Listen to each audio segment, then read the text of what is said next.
Hello dear students, welcome to Nakul maths classes. आज हम कक्षा 10th की सब्जेक्ट मैथ्स पढ़ेंगे। उसमें पढ़ेंगे हम चैप्टर नंबर 3 और चैप्टर नंबर 3 की एक्सरसाइज 3.3 का हम लेक्चर फर्स्ट पढ़ेंगे। तो हम एक्सरसाइज 3.3 का जो पहला सवाल है उसमें 4 सवाल है। एक्सरसाइज 3.3 के जो पहला सवाल है उसमें चार सवाल हैं और इसको क्या करना है, हमें दो समीकरण दे रखी है प्रत्येक सवाल में। दो समीकरण यानी दो चरों वाली रैखिक समीकरणों का युग्म दे रखा है। हमें दोनों समीकरणों को किस विधि से हल करना है? विलोपन विधि से। प्रतिस्थापन विधि हम पढ़ चुके हैं। वैसे क्वेश्चन में विलोपन और प्रतिस्थापन दोनों से हल करवा रहा है। प्रतिस्थापन विधि पढ़ चुके हैं तो उससे कर सकते हैं। हम यहाँ पर मैं विलोपन विधि से सॉल्व करवाऊंगा इन दोनों समीकरणों को।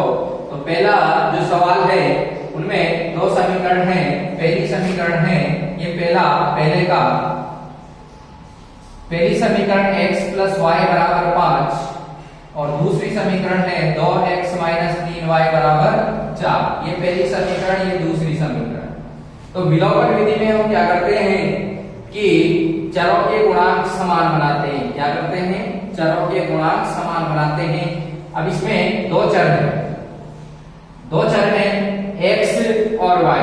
तो या तो x का गुणांक समान बना लो या फिर y का गुणांक समान बना लो। अगर समीकरण रूप में नहीं जम रहे हैं तो पहले समीकरण रूप में हम इन समीकरणों को जमाएंगे। कैसे? पहले x का पद, फिर y का पद, फिर लास्ट में अचर पद। यदि कोई आगे पीछे हो रहा है, चर y वाला पद आगे आ रहा है, x वाला पद पीछे है, तो पहले उसको हम सीक्वेंस से जमा लेते हैं। उसके बाद में इनको सॉल्व करेंगे। तो यहाँ पर हम विलोपन विधि से दोनों समीकरणों को सॉल्व करेंगे और x और y का मान निकालेंगे। तो विलोपन विधि में करते क्या है? यदि x या y का गुणांक, चर का गुणांक या तो x का या y का, चर का गुणांक यदि समान नहीं है तो क्या करेंगे? समान बनाएंगे। यदि समान है तो फिर बनाने की जरूरत नहीं। या तो x का गुणांक समान होना चाहिए या y का गुणांक समान होना चाहिए। यदि x का और y का दोनों का ही गुणांक समान नहीं है तो फिर क्या करेंगे? हम गुणांक समान बनाएंगे। तो यहाँ पर देखिए हम किसका गुणांक समान बनाएं? तो या तो x का बना लेते हैं या फिर y का बना लेते हैं। तो देखिए यहाँ पर यदि हम इसे y के गुणांक में प्लस और माइनस है तो y का गुणांक यदि समान बनाएंगे तो इन दोनों समीकरणों को जोड़ेंगे, क्योंकि दोनों में अलग अलग चिन्ह है। और अलग अलग चिन्ह यदि जिस चर का गुणांक समान बनाते हैं, यदि उसमें अलग अलग चिन्ह हैं तो फिर समीकरणों को क्या करेंगे? हम जोड़ेंगे। और जिस चर का गुणांक समान है, अगर उसमें चिन्ह समान है तो फिर क्या करेंगे? हम घटाएंगे, दोनों समीकरणों को घटाएंगे। तो यहाँ पर क्या करेंगे? हम y का गुणांक समान बना लेते हैं, फिर दोनों समीकरणों को जोड़ लेंगे। क्यों जोड़ेंगे? क्योंकि y के जो गुणांक हैं उनमें जो चिन्ह हैं वो अलग अलग है। एक प्लस का है, एक माइनस का है। इसलिए इन दोनों समीकरणों को क्या करना पड़ेगा? जोड़ना पड़ेगा। यदि समान चिन्ह होते हैं तो फिर घटाते हैं। तो यहाँ पर जोड़ेंगे हम, y का गुणांक समान बना रहे हैं। अगर x का गुणांक समान बनाएंगे तो फिर घटाना पड़ेगा, क्योंकि x में चिन्ह समान है। और समान चिन्ह होते हैं तो घटाते हैं और असमान चिन्ह होते हैं, अलग अलग चिन्ह होते हैं तो जोड़ते हैं। तो हम y का गुणांक समान बनाएंगे तो समीकरण 1 को किससे गुणा करेंगे? देखो y में कितना है? 3 है। तो इसे समीकरण 1 को किससे गुणा कर लो? 3 से। तो समीकरण 1 को 3 से गुणा करने पर,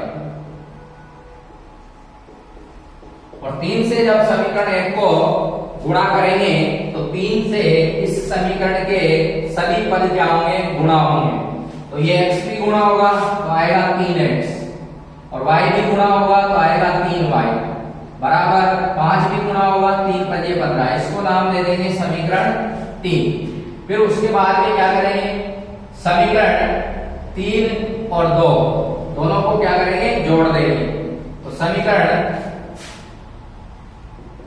2 व 3 को जोड़ने पर, जोड़ा क्यों, क्योंकि यहाँ पर जो y का जो y में चिन्ह है वो माइनस का है और यहाँ y में प्लस का, अलग अलग चिन्ह है इसलिए जोड़ा। अगर एक जैसे चिन्ह होते तो फिर घटा दे।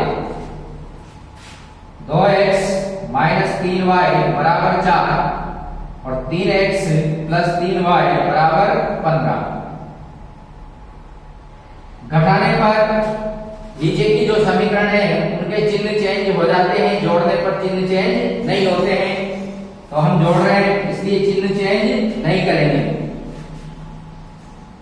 जोड़ेंगे। अब देखो यहाँ पर ये माइनस के 3y है, प्लस के 3y है, तो ये कट जाएंगे। अलग अलग चिन्ह के समान चर है, समान गुणांक है और अलग अलग चिन्ह के हैं, तो ये क्या होंगे, कट जाएंगे। इसके बाद में 2x और 3x कितने हो जाएंगे, 5x और 15 और 4 19। x का मान निकाल रहे हैं तो 5 गुणा में एक आ जाएंगे बटे में, यानी x बराबर 19 बटे 5, ये आ गया x का मान। इसके बाद में हम x का मान हमने निकाल लिया है, अब किसका मान निकालेंगे, y का मान। तो y का मान क्या करेंगे, x के मान को समीकरण 1 में रख दो। तो समीकरण 1 में रखेंगे तो y का मान हमारे पास आ जाएगा, x बराबर 19 बटे 5 समीकरण 1 में रखने पर। तो समीकरण 1 में रखेंगे हम x बराबर 19 बटे 5, तो x की जगह हम 19 बटे 5 रख देंगे। तो x 19 बटे 5 प्लस y बराबर 5। फिर उसके बाद में हमें y का मान निकालना है, तो क्या करेंगे, 19 बटे 5 को हम दाएं तरफ भेज देंगे।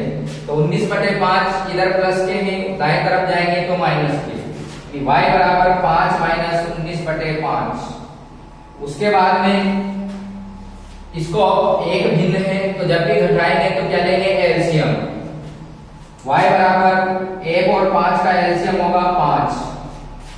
1 का भाग 5 में 5 बार, 5 को 5 से गुणा करेंगे 25, माइनस 5 का भाग 5 में एक बार, 1 को 19 से गुणा करेंगे 19, y बराबर 25 में से 19 माइनस करेंगे तो 6 और बटे में 5, यानी y का मान आ गया 6 बटे 5। तो ये हमारा पहला सवाल सोल्व हो गया है। इसमें हमने विलोपन विधि से x और y का मान निकाल लिया है। x का मान है 19 बटे 5 और y का मान है 6 बटे 5।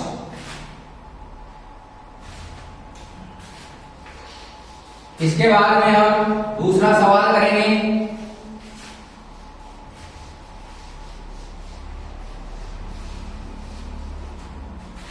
इसके बाद में हम दूसरा सवाल करेंगे। दूसरा सवाल है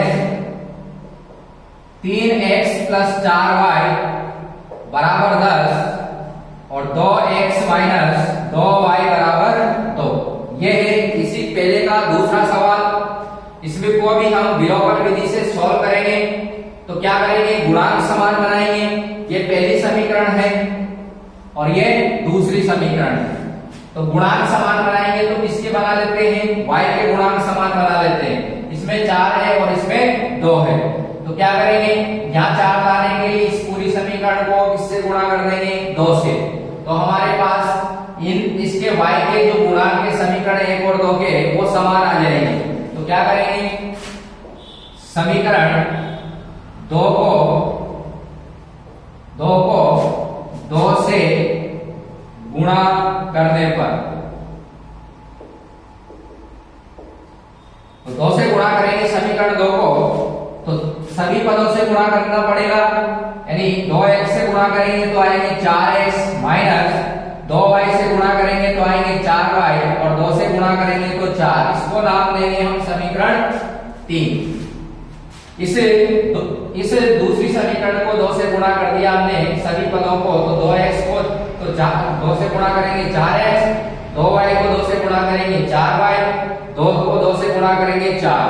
फिर उसके बाद में क्या करेंगे हम, समीकरण 1 और 3 को जोड़ देंगे। क्या करेंगे, समीकरण 1 और 3 को जोड़ देंगे। क्यों जोड़ेंगे, क्योंकि इसमें माइनस है और एक में जो चर का y का गुणांक है वो प्लस है, यानी y का गुणांक प्लस में है, और नीचे समीकरण 3 में y का जो गुणांक है वो माइनस में है।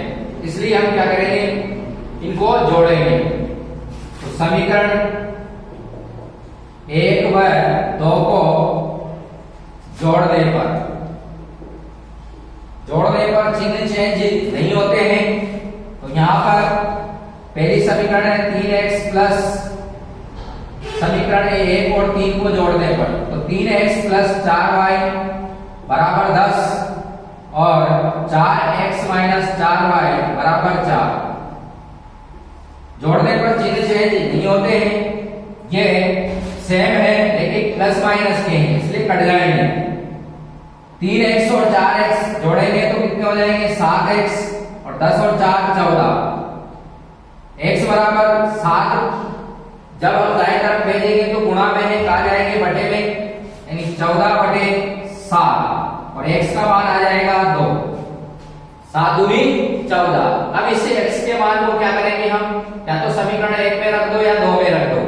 तो x बराबर हम समीकरण 1 में रख लेते हैं, तो x बराबर 2 समीकरण 1 में रखने पर,